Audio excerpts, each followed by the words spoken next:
Guten Morgen, liebe Scooterfreunde, willkommen zum heutigen Video. Es ist soweit heute. Nach langer Wartezeit hole ich heute meinen Touring-Roller ab, auf den ja schon einige gewartet haben und viele neugierig sind, was es nun geworden ist. Wetter ist heute super, also perfekt, um mal eine kleine Spritztour zu machen. Allerdings recht frisch, wir haben es glaube ich irgendwie 12 Grad oder so, also das wird jetzt etwas kühl werden, aber ich freue mich schon unheimlich und werde euch gleich mal zeigen, was jetzt mein neuer Scooter für das Jahr 2022-23 ist.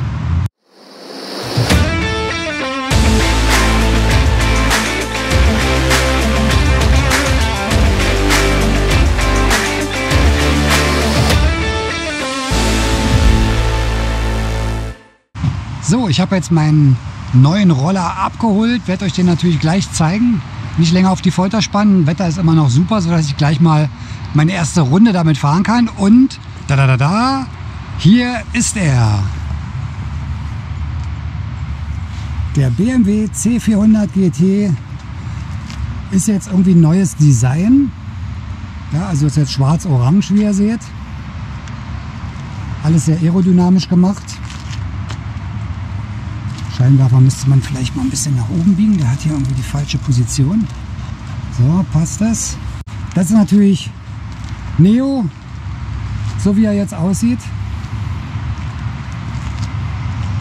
Den hat es wirklich dahin gerafft. Hier hängt alles raus. Also das ist der Totalschaden, weil einige von euch haben gefragt, was jetzt aus Neo geworden ist. Neo ist tatsächlich ein Totalschaden. Also durch den starken Aufprall vorne hat sich der Rahmen verzogen. Und die Reparatur hätte jetzt mit Arbeitslohn weitaus mehr gekostet als der Neuwert. Und also kompletter Totalschaden. Aber ihr könnt es euch natürlich schon denken. Ich zeige euch jetzt gleich mal den ich mir tatsächlich geholt habe. Ja, jetzt ist es soweit. Ich stelle euch jetzt den neuen Scooter vor, den ich mir geholt habe. Und ihr könnt es euch natürlich schon denken, da ich euch Neo eben gezeigt habe, ist jetzt hier der neue BMW C400 GT. Es ist also wieder ein BMW geworden. Ich werde euch gleich mal auf der Fahrt noch mal erzählen, warum ich mich jetzt wieder für einen BMW entschieden habe und nicht für ein anderes Modell einer anderen Marke. Da gab es mehrere Gründe und da gehe ich gleich mal so ein bisschen auf der Fahrt drauf ein. Aber hier jetzt erstmal so die ersten Eindrücke. Ist natürlich alles noch Serie hier. Die Scheibe-Serie, gut, ein paar Zubehörteile von Neo sind jetzt wieder dran. Neue Sturzbügel, Gepäckträger ist wieder dran mit meinem Topcase-Halter.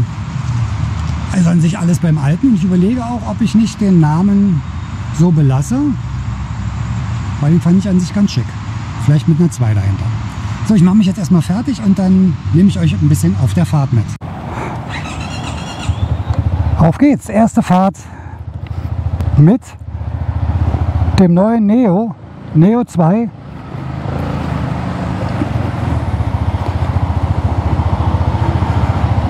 Folie ist noch drauf hier vorne, die mache ich dann später ab. Da kommt noch so eine Schutzfolie rüber. Jetzt fahre ich erstmal tanken rasch. Wieder ein ganz ungewohntes Gefühl, wenn man von der Vespa absteigt und dann wieder auf einem BMW sitzt.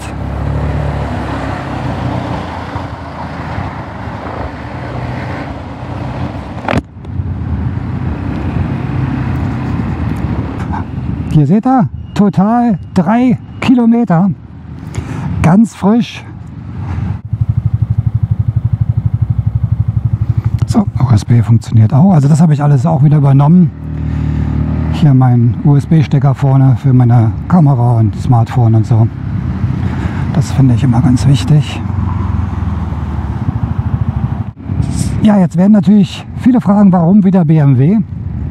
Ich hatte ja vor kurzem eine Umfrage gemacht in der Community auf meinem YouTube-Kanal und habe so ein paar Vorschläge gemacht, welcher Roller bei mir überhaupt so in den Erwägungen liegt. Da war natürlich der BMW, da war der große BMW, der C650, dann der Honda X-ADV 750, Yamaha T-Max, also alle Maxi-Scooter, die so in diesem Karosseriesegment sind. Ich habe so ein bisschen geschwankt dann am Ende zwischen dem BMW wieder, weil da war ich wirklich super zufrieden. Gut, für den Unfall konnte er nichts. Er hat mich wahrscheinlich vor Schlimmerem noch bewahrt. Und zwischen dem Honda XADV 750.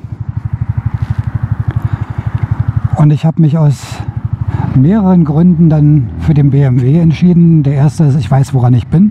Ich kenne das Fahrzeug, ich weiß, dass ich damit gut zurechtkomme. Ich kenne die Vorteile. Ich kenne das, wo es halt nicht 100% ist. Also ein Fahrzeug, was ich gut einschätzen kann. Und ich habe Neo ja noch nicht so lange gehabt. Also ich habe den noch gar nicht so richtig ausgekostet. Der hatte, glaube ich, 4000 Kilometer runter. Und dann war der Unfall. Also viel bin ich damit noch nicht gefahren. Und das war der eine Grund. Der andere Grund war, ich musste natürlich nach der Verfügbarkeit gucken. Und wenn ihr so ein bisschen mitbekommt, was momentan so auf dem Fahrzeugmarkt passiert, dann kommt man gar nicht an Fahrzeuge ran. Also ich hatte großes Glück, dass ich den hier gekriegt habe. Auch so schnell, jetzt im September. Bei Honda sieht es ganz anders aus. Da ist die Lieferzeit so etwa Mitte 2023. Das heißt, ihr hättet dann mit den Tourenvideos von mir ein Dreivierteljahr warten müssen. Das wollte ich dann selber auch nicht. Und habe mich deshalb gegen den Honda entschieden. Ich war an sich sehr neugierig auf den, hatte natürlich auch keine Möglichkeit, den mal Probe zu fahren.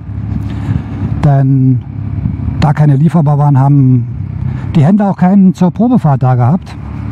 Also ein Fahrzeug, was ich für mich jetzt selber nicht einschätzen kann. Gut, man kann sich raufsetzen mal, das habe ich mal vor einem halben Jahr gemacht. Das sagt aber noch nichts aus, ob ich mit so einem Fahrzeug zurechtkomme. Und das war dann leider das K.O. für den Honda XADV, den ich gerne mal probiert hätte. Da fand ich viele Sachen ganz gut. Also die Motorleistung natürlich, Zweizylindermotor, das DCT-Getriebe, auch so dieses Pseudo-Offroad-fähige, dass man halt auch mal einen Schotterweg fahren kann, fand ich ganz interessant. Dann das Gepäcksystem, super, der hat die Möglichkeit, Koffer hinten ran zu machen mit einem Topcase, was halt für Touren sehr gut ist. Das geht bei dem hier nicht, da habe ich halt nur meinen Topcase hinten, aber wenn wir zu zweit fahren, dann wird es da schon ein bisschen eng drin. Das waren also die Vorteile. Preislich ist er natürlich noch höher angesiedelt. Also ich habe den mir mal spaßeshalber konfiguriert, so wie ich den gerne haben würde. Also mit dem Adventure Pack und mit dem Travel Pack, und dann liegt man dabei fast 17.000 Euro. Das ist dann nochmal 8.000 Euro mehr als der BMW. Und ein paar Sachen fand ich halt bei dem BMW auch besser. Also ich finde die Variomatik an sich ganz gut, weil sie sehr wartungsarm ist. Ne, der Honda hat einen Kettenantrieb, hat natürlich ein ganz anderes Ansprechverhalten, viel direktere Gasannahme, was jetzt so die Umsetzung zum Hinterrad angeht. Da ist natürlich so ein CVT-Getriebe immer ein bisschen im Nachteil durch den Riemen und durch das ganze Antriebssystem. Das ist natürlich bei dem DCT-Getriebe mit Kette viel direkter, sportlicher dementsprechend, aber man muss halt Kette pflegen. Ne? Man muss dann Kette schmieren, Kette reinigen, das muss man hier alles nicht. Hier muss man dann irgendwann nach 10.000, 20.000 Kilometern mal eine Riemen wechseln, das war's. Vielleicht irgendwann auch mal die Vario rollen. Aber ansonsten ist so ein Riemenantrieb an sich sehr wartungsarm. Ist natürlich jetzt nicht das super sportlichste, wie so ein DCT-Getriebe. Aber mir haben bis dato an sich auch bei Menturen die 35 PS völlig gereicht. Fand ich also wirklich ausreichend. Bin immer gut damit zurechtgekommen. Und von daher dachte ich mir, bevor ich jetzt im Winter zum Frühjahr hin gar keinen Reiseroller habe, gehe ich wieder auf den BMW, und ich glaube, damit werde ich auch ganz zufrieden sein. Denn ich habe natürlich schon wieder einige Touren geplant. Ja, also das war so der Entscheidungsgrund, warum ich mich jetzt doch wieder für den BMW C400 GT entschieden habe. Never change a winning system. Wenn es läuft, dann läuft's, und der lief vorher super. Passt mir unheimlich gut von der Ergonomie, hat einen tollen Verbrauch, hat eine gute Reichweite. Also für Touren optimal, das Topcase hinten drauf. Da kriegt man eine Menge unter, auch unter den Sitz, das wird unterschätzt. Das ist jetzt gar nicht so klein, das Flexcase. Auch in geschlossenem Zustand bekommt man da 31 Liter rein, ist alles ein bisschen verschachtelt.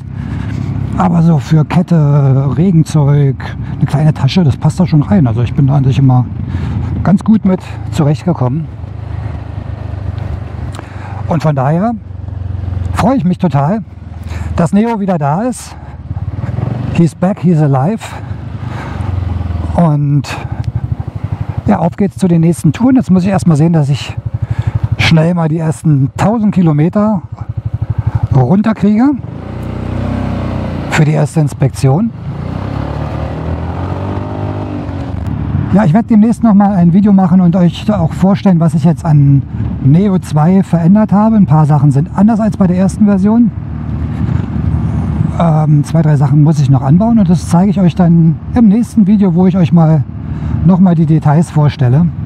Und ja, ich hoffe, das kurze Vorstellungsvideo hat euch gefallen. Wenn ja, wie immer, hinterlasst mir gerne einen Daumen nach oben und auch den Kanal abonnieren, würde mich sehr freuen. Auf geht's zu neuen Touren mit Neo. Fahrt auch weiterhin vorsichtig, bleibt gesund und wir sehen uns nächste Woche beim nächsten Video. Macht's gut, bis dann. Ciao.